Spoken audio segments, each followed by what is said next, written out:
about he's a crypto artist, performer, keynote speaker, best known for working with a Bollywood actress by the name of Veena Malik.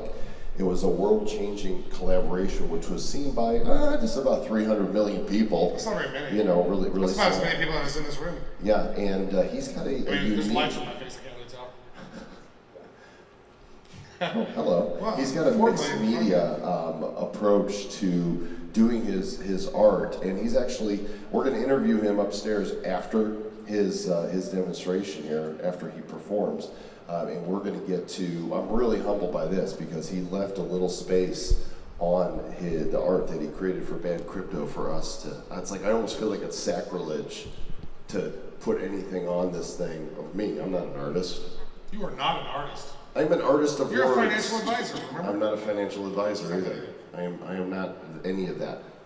So should we bring what you know what we're in for?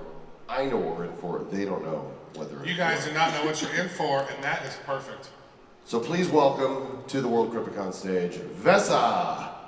And I guess his assistant, Allison. And his assistant, Oh, Allison. here's Allison right here. Who Hello, is Allison. going to be the canvas for today's work. And then Vesa will show up shortly. Where's Vesa? Here he is. Nope, we're not gonna. Nope, Oh, we're okay. leaving. So he's like, just get on the It's stage. performance art, damn it. Right, here we go. All right.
Oh, wow.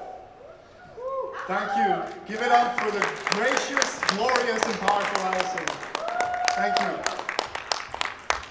Hello, everybody. How's everybody doing? It's just goddamn bright. I can't see anything. Cool. This here performance was inspired by this Japanese concept called Kintsukuroi that I got to know a little bit earlier. And I just thought it was really profoundly beautiful because they have this idea, the Japanese, that if a bowl gets broken and you put it back together again with silver or gold lacquer, it's more beautiful because it has a history and it's been put back together with love. Jeez, leaking this gold stuff. I thought it applies not only to pottery but to human beings as well. We all encounter some sort of trauma, and we at this moment in time we have a lot of different systems like money that is in need of healing. So in context for this performance, maybe Bitcoin is the goal to our monetary system, and that's how this dance performance was relevant to what it is that is happening here, and how creativity can help communicate the whole idea of what is going on in crypto to those who might have only heard about Bitcoin in passing. Art. Modern art is bullshit, right? That's what a lot of people say, that's what a lot of people believe, and I don't necessarily disagree with a lot of those statements that are here. Like these days, often art is associated with nonsense and pretentiousness, something that costs a lot and won't recuperate your investment, luxury items to showing off status, and here what you can't see because of this piece is a way of bleeding hearts to complain about the world. And I'm a little bit guilty in my previous life about the complaining through art until I really got that it's important to build something. And how we get there is that art used to stand for the Renaissance period, the Michelangelos, the Da Vincis. They didn't only criticize society, they built stuff. The Renaissance stood for that art was involved in all things in society, and it helped to build from flying machines to divine inspiration. It's something that has inspired awe and tourism for centuries. I mean, the Sistine Chapel is a beautiful building, but without the art in there, it's you get what I'm saying. And those artists at that time, they captured what the zeitgeist of that period was, and that's why it was so important. And the artists were innovators.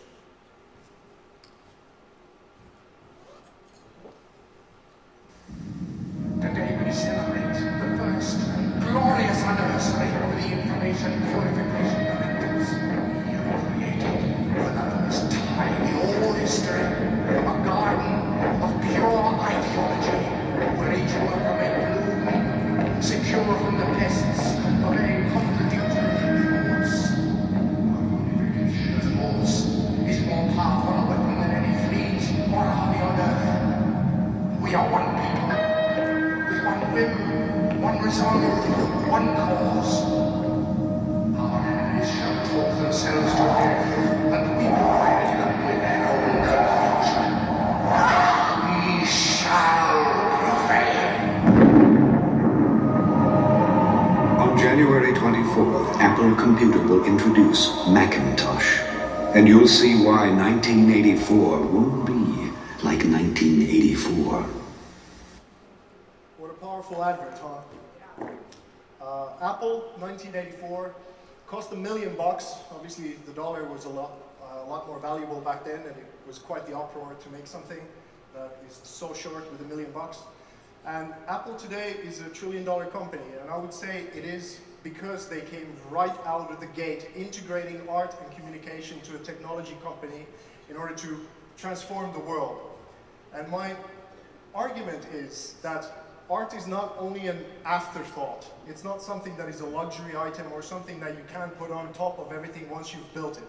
You need to integrate it in order to thrive in today's world, because if you don't communicate the technology, you won't inspire people. You can't grow, and especially everything that is happening with artificial intelligence.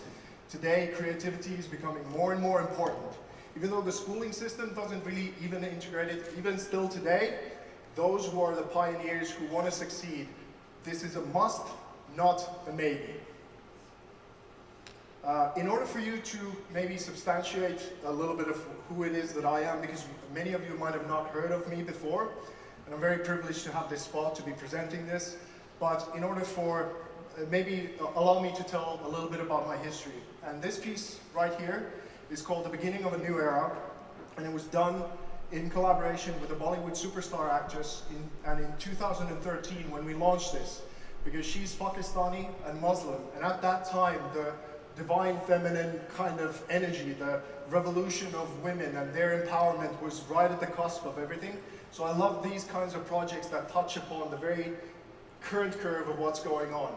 And in this one, we announced that women are here and they're not going anywhere. And because of her background, these 6 art pieces that we made together with her, they commented upon the common origin of all spirituality all over the world. No matter where you come from, you can connect to the same source. And because of her background and what we said, it went to about 300 million people all over the world. And this is only the legacy media, and that's a conservative estimate, and no one really knows what the viral media was like. I certainly didn't have the resources to count what was going on, but we made a dent. We changed the world, and we got a lot of people's attention. So I've already changed the world once, I know I can do it again. And the title of this talk is The Future of Crypto Art. And it's not even evident to artists themselves that paint is technology. It's just a very old one. And the story of crypto is happening in real time in front of us all the time. This is the revolution. This is why I'm in this space, because I realized how important it was. And I got to be one of the people on this kind of a stage to help communicate the story of crypto potentially to the masses. And I'm so very privileged to be here. And here's a little bit of a video of how I'm telling this story.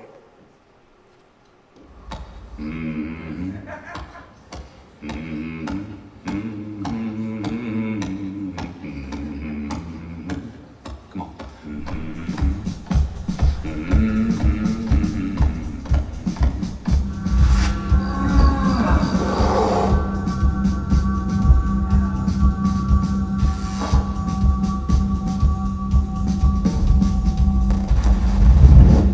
Fork and flip piece took me by complete surprise, I suppose because my own entry point to the symbolism was quite shallow. I just, to begin with, thought of the bull as something to be associated with the animalistic and perhaps the negative side of capitalism, and people jumping from buildings when their investments had tanked and that kind of thing.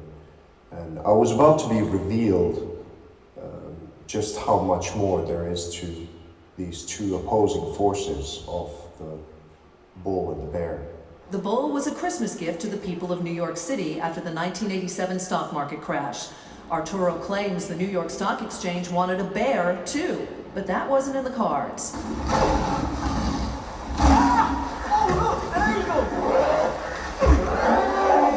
And I started thinking about the significance, the frontier spirit of New York, of what it's always stood for. And of course, the ghost of the happening of 9/11 is still hanging over it a little bit, and the financial Wall Street crisis, that bubble bursting, and that being really the birth of digital currency at the same time. So those events are all interlinked. So I thought, because it's crypto is quite the walk on a wire, and Philippe Petit also, of course, famously walked in between the World Trade Center buildings, and this time he's walking from the wire that is stretched to the digital unknown from the Freedom Tower, as a lot of the government operations are cracking down on cryptocurrencies, and many of the entrepreneurs are actually leaving not only New York but the cryptocurrency space of US to go elsewhere. Hotel casinos would host atomic parties on their rooftops. Guests would drink until dawn and finish their evening with a nuclear blast. So this was the first bit of intriguing history that I came across regarding the city that has a current relevance, because the explosion now going on in Vegas is the adoption of cryptocurrencies into the casinos. So the mushroom cloud explosion in the form of a Bitcoin here is leaking these altcoins into the code-made skyline of the city. This piece is made for this conference. It's called Beyond Moon. And it's got a lot of symbolism. If you want to go and check it out on my website, you'll see the full stories there. But it was so much fun doing all this research about the history of Vegas and what's going on here right now and what the future of it will be. So this is my way of how I was helping to brand this conference as what it is and tied to the local climate. So next I want to talk about the pizza effect, the global tangibility of crypto. It's pretty much the movement forward started happening in crypto when those two pizzas were bought. And so high abstractions in this world are money, art, spirituality, and even love. And some people think that all of those are just bullshit. Or some people think that those are the most valuable achievements or experiences of what we have in life. So somehow though, you need to make things tangible. And now that we have all of this global power with cryptocurrencies and governments we're negotiating on what's happening in the world right now, I think one of the great things what we should be doing with our crypto companies is that now that we're global, we need to accept responsibility on a global scale of what is going on, because we are still really interconnected as a species, even through oceans. Most importantly through oceans. And this guy here I've been following for years, Boyan Slat, and he's made miracles happen with cleaning the world's oceans from plastic. And I would love to see crypto companies helping support projects like these. And even if your heart is not in it, you realize that, you know, if you clean oceans and you make advertising about that for yourself, the effect is going to be there, even if you're a little bit more about the money side. So no one can lose in these kinds of endeavors.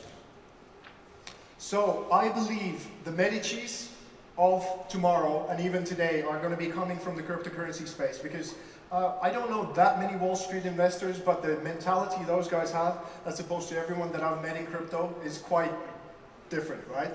So Malcolm Forbes famously said, putting pen to paper lights more fire than matches ever will. And in my context, it's putting brush to canvas. In your context, it's maybe applying your currency to something tangible that people can feel and get behind. This here is the Forever Rose by Kevin Abosch, who's in the stratosphere as an artist, and he's doing very, very cool things in the crypto art space. And the second one down, it was $1 million and it was auctioned for charity, which is a great, great project. And the one below is the Dragon Crypto Kitty, and that's the most expensive kitty at $170,000 at this moment. And while I applaud everything that these guys are doing, and I think it's super cool, I don't think the artwork itself is where it can be yet. So this is my contribution to the space. And I want to show you a little bit of the history of what is going on with a Finnish company called Flyar and with a Swedish company called Waver. We're doing the very first augmented reality piece.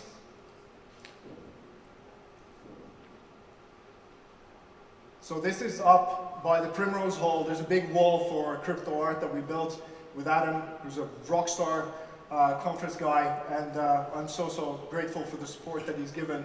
And everyone at VCC, all the founders and all the people working here, this is an incredible thing that we're finally putting the creativity to the front side and helping people understand why this is valuable and not an afterthought, like I said.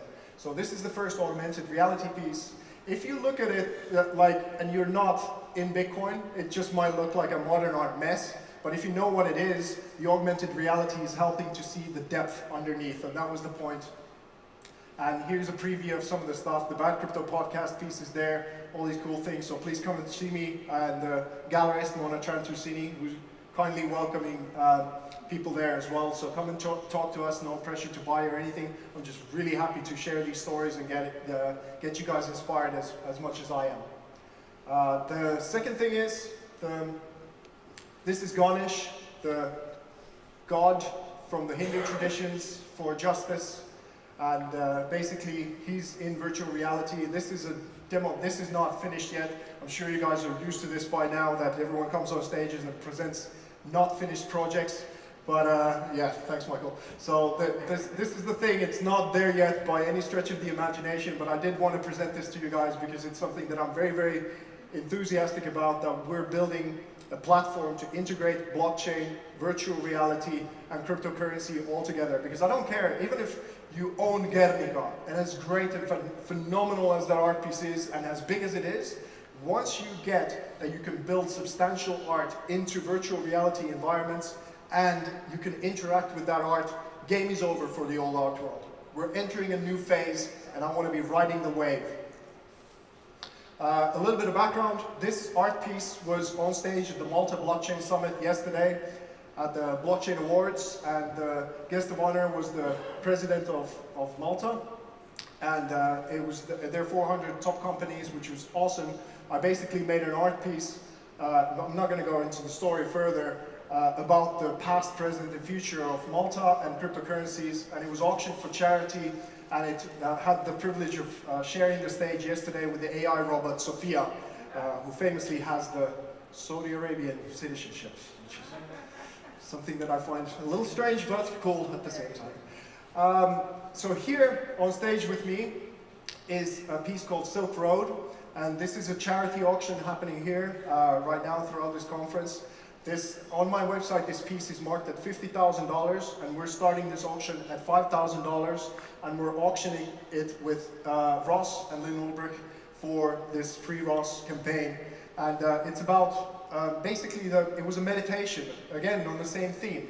Now that we have a lot of power, what's our reflective power? Like, as a lame car analogy, I suppose, if you have a powerful engine, you need good suspension and you need good brakes. If no one is monitoring you, you need to monitor yourself. So it's a piece about responsibility and the past of Silk Road, but most importantly, what's going to happen now? How does it reflect on your thing? And no matter what you think of Ross or the Silk Road and whatever, I have my own views, but I certainly think the guy should not be in jail for the rest of his life. And I'm glad to help maybe unite that family, because it's all about the pottery being put back together with love. And I'm just happy to learn that Ross's attitude, despite him being in a very, very dark place, is one of accepting responsibility for what he's done and learning and growing as we all are. So please come and bid for this art piece. It's important. Something that was very cool that just happened as well is that Codex Protocol is a provenance system for 6 billion of art already available via cryptocurrencies, and these guys are becoming the industry standard and doing great things in the space. And just 2 days ago, they gave me the privilege, even before all the big museums and all that stuff, for me to have this login as VESA, that any piece that gets bought is going to be verified by VESA instead of a blockchain address. And I'm very, very honored to have this.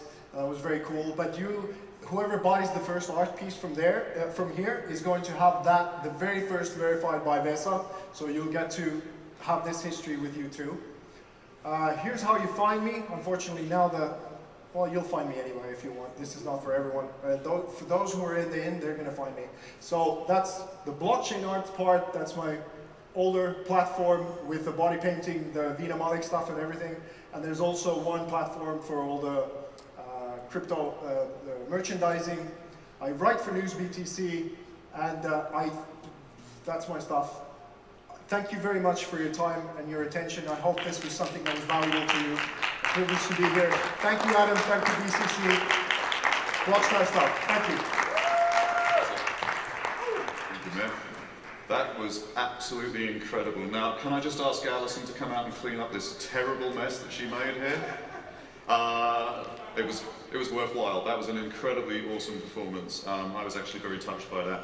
I do work, in all seriousness, I know I crack a lot of jokes, but I do work with a lot of artists, other blockchain artists and artists in general, musicians and dancers, with my spiritual partner in Marrakesh, and we try and do as much as we can to support the art community. So this was very, very